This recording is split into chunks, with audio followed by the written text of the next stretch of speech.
Welcome back one and all to the RimWorld Continental Army series. And of course also welcome back to our gorgeous, bodacious colony of New Marseille. One of the two gorgeous, bodacious, beautiful colonies of the American Empire thus far. Where we are currently rolling up a whole bunch of smoke leaf joints so we can finally begin selling them to our colonial allies for a nice big profit of silver. But of course we don't only want New Marseille to be known for how high it can get you off its products, we also want it to be known for its beautiful inbred boar population. Yes indeed my friends, at this point we have a pretty large population of domesticated wild boars. And they've been inbreeding in this pen for quite a while, so long that it's almost time for us to either slaughter them or begin selling them. So at some point we'll need to deal with that, but for now we'll let them continue inbreeding. Because at the moment we have much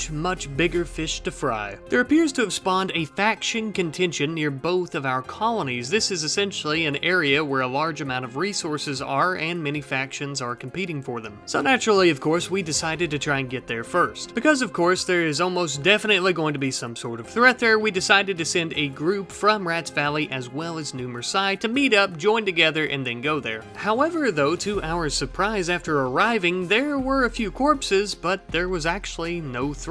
None at all. It appeared to be some sort of Prussian caravan that maybe had been attacked days ago, but that also didn't make sense because the resources were still here. And of course also their camp was still somewhat intact. Oddly enough, one of the items/resources they had with them was a beautiful silver statue of a French noblewoman. It was a bit of an odd find, but we decided to give it to the group from New Marseille as they are a colony with close ties to our French allies. Of course, the other valuables and resources would be taken back to Rats Valley. But this also does beg the question, what happened to these Prussian soldiers and their caravan? Perhaps this disgusting amphibian knows. Only one way to find out. Oh, never mind. Looks like the only thing he's spilling is his blood. Perhaps then maybe we could take a quick peek at the bodies. Ah, there we are. Yes, the plague. The plague will get you every time if you let it.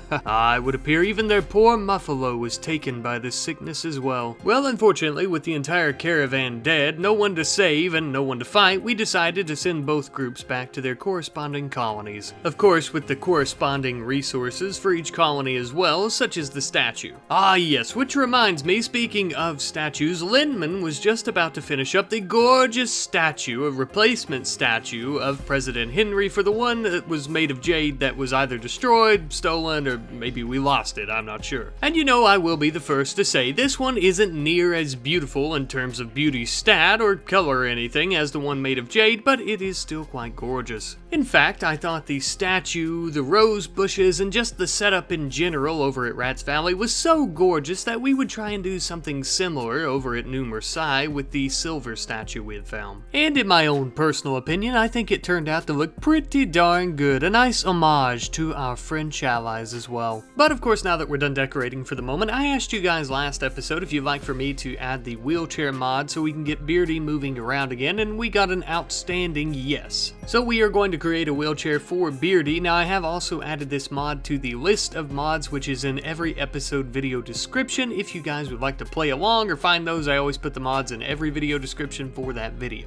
But without further ado, I give to you a wonderfully crafted wooden wheelchair just for Beardy.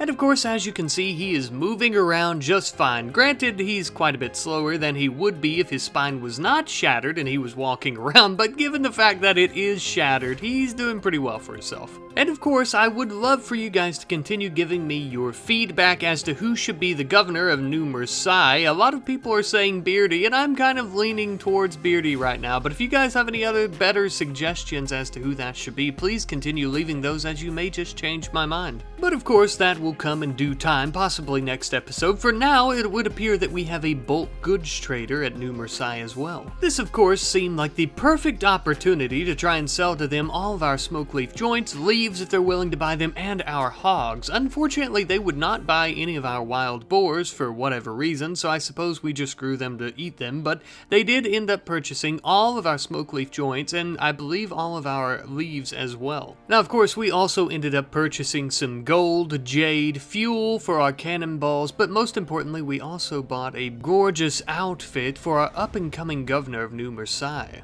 Now, of course, though the trade caravan was Prussian, this was an authentic French uniform and a hyper-weave top hat, nothing but the finest for the new governor of New Marseille when they come around. Something else that we had bought for the new governor, though, once elected, is a Yorkshire Terrier with the wonderfully known name of Butter. Butter here, of course, was not exactly a French dog, but he was a genocidal destroyer of planets. Or, you know, like a really good boy. Oh, what a good boy, Butter. Oh. Anyhow, though, all this talk of Butter made me think that we should probably check our food supply back at Rats Valley, and after I did so, I thought to myself, hot damn, we have a lot of pumpkins. And then when I say a lot of pumpkins, I mean we had like so many pumpkins, our food storage room was chock full, and then there were plenty lying on the ground. We had a lot. So what does one do when they have an overabundance of the orange goodness known as pumpkins? Why, they share, of course. They share with their allies, their friends, their buddies, or in our case, maybe they share with their enemies. Whoa, Rat Daddy, what are you going on about? What are you yapping about, my boy? Well, my friends, look, I've realized that in the last episode or so, the bullfrogs, with just a little bit of help from the British, have really made some very dangerous advancements. Advancements that to them are going to be crucial for overtaking us and eventually the entire world, because that is definitely what these communist bastards want. So, would it not be better if we were allies of the British, if we were to team up with all the other colonial powers and fight off the bullfrogs?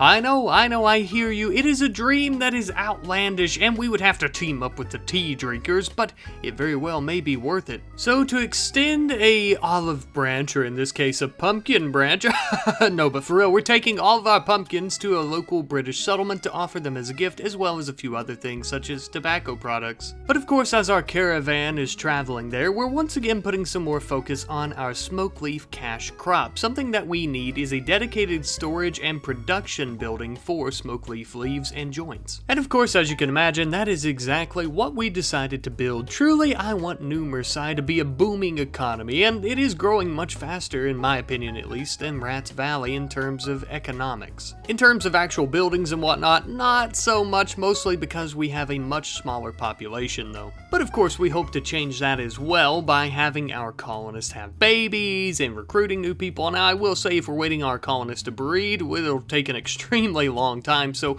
maybe we end up sending more slaves here or something like that to just try and increase the population, but we don't want to have something like a penal colony here because the slaves very well would overtake our colonists. But of course, that is a problem for the very near future. As for the present, we have almost arrived at our designated settlement to offer them plenty of pumpkins and tobacco and basically everything we have to make friends. Now, of course, they mostly seemed excited about the tea, the coffee, the tobacco products and things like that, but the pumpkins were a nice little cherry on top, and after it was all said and done, we had become allies with the British. Truly, today will go down in history as an amazing, wonderful day full of new allies and friendships. History in the making. And now, with their mission of peace and gift-giving a success, they would finally begin returning back to Rats Valley, where they would give the good news to President Henry and the other leaders. However, unfortunately, back at New Marseille, there was some other big news going on. There was apparently a raid by the Blue Gorge Union, not just any raid. They were planning on breaching our city walls, which of course was extremely unfortunate since our city walls were the only things keeping them from us, and especially since they had us outnumbered, we were a little anxious. But our morale and our spirits would not falter. We would stand true and we would stand strong against this armada. As they began flooding into the city of New Marseille, we began trying to make strategic retreat after strategic retreat, hoping and praying that as they backed us into a corner into our own city, we would end up killing enough of them to make them flee. And truly, of course, I will be the first to admit that in the beginning of this, it wasn't looking very good for us, and I was scared that everyone was going to die, but luckily, as we were making what I thought to be our final stand near the entrance of our city, the majority of the enemies were actually just attempting to destroy our buildings and whatnot, which gave us something of an advantage as they were coming at us somewhat one by one. And so in the end, we did take a brutal beating, and I was extremely scared we were all going to die, but we ended up winning, and the enemy began to flee. Now, don't get me wrong, this was truly a triumphant victory. Some might even say a bit of a miracle, but we paid a very heavy cost. Of the few colonists that we actually have that live in New Marseille, most of them were extremely injured, and 2 of them were actually dead. It also very much saddens me to tell you that one of the colonists that actually died during the battle was a personal and a fan favorite, Muscles. Muscles was a very brave soldier, and he's been with us for many episodes at this point, but unfortunately no more. We of course would begin taking prisoners as soon as we could ensure no more of our members would die. This would help replenish our ranks, but it would not give us back those who were taken from us. And of course, speaking of which, we dug 2 small, shallow graves to bury our dead. This is the start of the cemetery to be here in New Marseille. And now, of course, as you remember me saying earlier, as we were taking on a good portion of the enemies that were raiding us, the others were destroying our city. Well, as you can see, this was very much true. The city was absolutely trashed. There was blood, trash, guts, dust in every single corner of this city. We had walls and buildings destroyed. Luckily, there were no massive fires breaking out, but of course that would be about the only good news that we had after the raid. Well, that I suppose, and the fact that our noble Frenchwoman statue that we had found earlier in the episode hadn't been destroyed, nor were the rose bushes around her. They were just smeared in blood of our enemies and our friends. But honestly, as bad as things were, we could have gotten off a lot worse. It's honestly for the best that they destroyed most of the city, otherwise the entire horde of tribespeople would have been attacking us, and we almost definitely would not have survived that.